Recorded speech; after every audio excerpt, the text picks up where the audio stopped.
Hello, good morning, and welcome to episode 5 of Tax Tips Tuesday with myself, Alicia Lowen from Decimal Accounting Inc. So we are now at December 31st of 2019. It is New Year's Eve today, and I thought I would choose a topic for today that is very applicable to starting the new year tomorrow, which is goal setting. And goal setting using a well-known method that is called SMART goals. So if you have never heard about SMART goals, then listen in, because I'm going to give you a worksheet to use, and I'm going to give you 2 examples of SMART goals that I have set for myself for 2020, one personal and one professional. So don't laugh at me for writing this on paper. As much as I say that I am 100% paperless, I don't actually know how to share my screen in a live video, so I printed this out. If you know how to share a screen in a live video, maybe you can comment and give me some instructions. But I wrote this as my professional SMART goals worksheet for 2020 for one goal that I have, and I have this one here for personal. So I'm going to talk about the personal one first. So SMART is an acronym, S.M.A.R.T, and it stands for specific, measurable, achievable, relevant, and time-bound. So the idea is that you start with a goal that you have. And so for myself, for 2020, my personal goal is eat more vegetables. So that's the idea that I came up with for a personal goal. But the problem with that is it's very vague. And if I just say, I'm going to eat more vegetables next year, it's not likely that I'm going to follow through with that goal. So now you'll see, let's go through the steps here. So the first question is initial goal. So you write the goal you have in mind. And then the first step is S, specific. So what do you want to accomplish? Who needs to be included? When do you want to do this? And why is this a goal? So for that, I wrote, well, it's important for my health. I want to make sure I'm getting vitamins from the vegetables that I will now be eating in 2020, that I'm not currently eating very many. I need to include Adam. So that's my husband, and he does most of the cooking for our family. So if I want this to be a goal, and it's not very likely that I'm going to be cooking my own dinners, I need to loop him into that conversation and get him to hold me accountable, specifically because he is the one responsible for the grocery shopping, and perhaps he could even join me in this goal. Although out of the 2 of us in a couple, he's certainly better than I am at eating healthy. So I would want to include him and tell him that that's what my goal is. And if you're watching this video, okay, I know you've been on my case about this for a while, so let's try it. And then I put daily. So that is to the question, when do you want to do this? I should be doing that daily. Okay, then the next step is M for measurable. How can you measure your progress and know if you've successfully met your goal? So you need to have a way to measure your goal, or else you won't know if you've actually achieved it. If I just say eat more vegetables and it's totally vague, I have no way of being consistent about that. So for that, I said, okay, I know how to measure this. I can measure it in servings per day. A is for achievable. Do you have the skills required to achieve the goal? If not, can you obtain them? What is the motivation for this goal? Is the amount of effort required on par with what the goal will achieve? So is it achievable? I put here for my achievable goal that it should be 2 to 3 different types of vegetables per day. Now, maybe you're a vegan watching this and you eat 20 servings of different vegetables every single day, and good for you, all the power to you. But in relation to where I currently am, you want to make sure that the goal is something that is going to be achievable.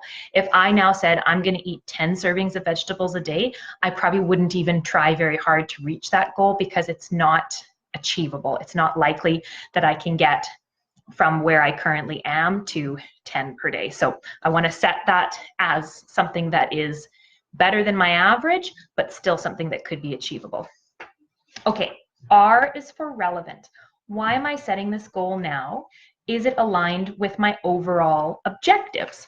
So this is an important part to think not just setting a goal, but setting a goal for a purpose. So on this relevant, I put, oh, I'm crooked here. My son, I have a 3.5-year-old son, and he is a picky eater. The only vegetable that he will eat is like 1 or 2 carrot sticks. He won't eat any other vegetable. So I need to set a good example for him so that he can be healthy, right? A little bit of mom guilt coming in here, right? Let's just sit back on that and see if that's going to help me to reach my goals, to have that motivation of what I really care about is setting a good example for my son as well as my own health. Okay, and then T is time bound. So what is the deadline and is it realistic? So I've said I'm going to reassess this in 3 months. And I'm not going to beat myself up either. So if in 3 months I'm doing like 1 or 2 different types per day as my average, then it might be time to bring this back out again and get myself more motivated to continue to reach that. If in 3 months I am doing 2 to 3, well, then I might be able to increase that goal and say, okay, I've been meeting this goal, it's going well, so I'm going to now increase that to 3 to 4, and that would be also an achievable, A for achievable goal, by just inching it up slowly. Okay, now what you do, once you've done all these parts in your worksheet, sorry, I'm trying to keep it straight here, it's a little difficult, then you rewrite your SMART goal. So I have eat 2 to 3 servings of different veggies per day so that I can be healthy and set a good example for my son. Well, now that has a lot more impact than just eat more vegetables. And so because now I've gone through that, I've determined how I'm going to do it, I've determined what my motivation is for doing it, I'm much more likely to follow through with it. Okay, so that is a personal goal, and I also wanted to share with you a professional goal. So if you are someone who is a business owner, I love doing this for my business, and it's a really important thing that you can do to help yourself get clarity for the next coming year about what you want to achieve in your business. So I'm going to share one of mine with you, and I would absolutely love it if you have personal or professional goals, if you would share that with me in the comments. So here's, let's see if I can line this up here. Here is my 2020 SMART goals worksheet for my business. So again, SMART is going to be how you set the framework for this goal. So it is specific, measurable, achievable, relevant, and time-bound. So you take an idea that you have and you turn it into a SMART goal that you can then action on. Okay, so my initial goal for my business, get new clients. If you're a business owner, I'm sure that that's a goal that you have. Everybody wants to get new clients, but how exactly are you going to make an action plan to do that? So I'm going to say S for specific. Okay, specifically, I want to gain 20 to 40 new tax clients, 12 new bookkeeping clients, and then who needs to be included in that? Can I do that all by myself? It's not likely that I can do that all by myself. So I need to recruit some help. So I'm going to talk to friends that I have who are professional marketers and advertisers. I'm going to enlist the help of a social media marketer and a pay-per-click Google Ads marketer. And I'm going to commit to doing these live videos every single week so that I can get more exposure for my business on Facebook just by sharing the knowledge that I have that I can give out for free to people who might be interested. Next, M for measurable. Okay, I know I can measure this because out of my accounting software, I can report on the numbers in my client list monthly. So I could reassess that monthly, and what I'm looking for is an average of 1 bookkeeping client per month, and that I want to get those new tax clients by June 15th. And I'm starting this now because it is going to be the next tax season, and June 15th is the deadline of the tax season. So that's why I've set those in there for measurable. That's when I'm going to measure it. Okay, the next is A for achievable. Is this achievable? Do I have the skills? Do I have marketing and advertising skills? No, not really. So I need to pay professionals who are good at their job to help me with my business goals so that I can do the things that I'm good at. So I'm going to hire professionals for advertising help, and I'm going to share my knowledge for free. Well, that is a skill that I do have. I have lots of accounting knowledge that I can share for free by doing these live videos, and that would at least help to build the trust of people who might be looking for an accountant. They can see my videos, they can hear the knowledge that I have to share and start to feel like they trust me. And then what does it say? What is the motivation for this goal? Is to grow my business. And then the next is R, relevant.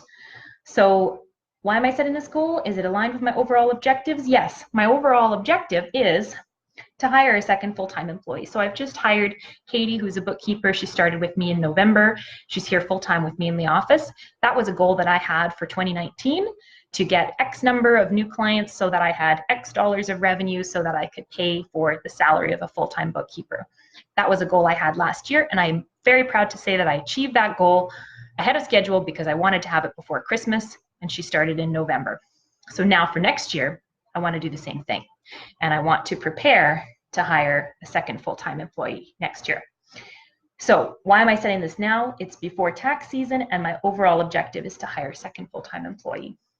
And then T for time bound. What is the deadline? So for the tax ones I'm thinking of, it's going to be June 15th because I want those people to have their tax returns filed on time. And so I want people to be coming to me before the deadline. And then for the bookkeeping, I'm looking at that on an annual basis. So that would be December 31st. So now my SMART goal is much longer. It's much more specific than when I started with just this general idea of get new clients. So now I have down here, gain 20 to 40 new tax clients by June 15th and 12 new bookkeeping clients by December 31st by sharing my knowledge and enlisting the help of professional marketers so that I can hire my next employee. And that is how you make a SMART goal. So I would love it if you would share your SMART goals with me in the comments. And I will also make this worksheet. So this is a Word doc, so I can make it available in my Facebook page on Decimal Accounting Inc. So if you're seeing this video on a different social media channel, my handle on everything is @DecimalACCT. So you can go find my page on Facebook, and if you want to use that SMART Goals worksheet, I will make it available there for free for you. So please tune in next week for another episode of Tax Tips Tuesday. I am Alicia Lowen from Decimal Accounting, and I hope you have a great day and Happy New Year's.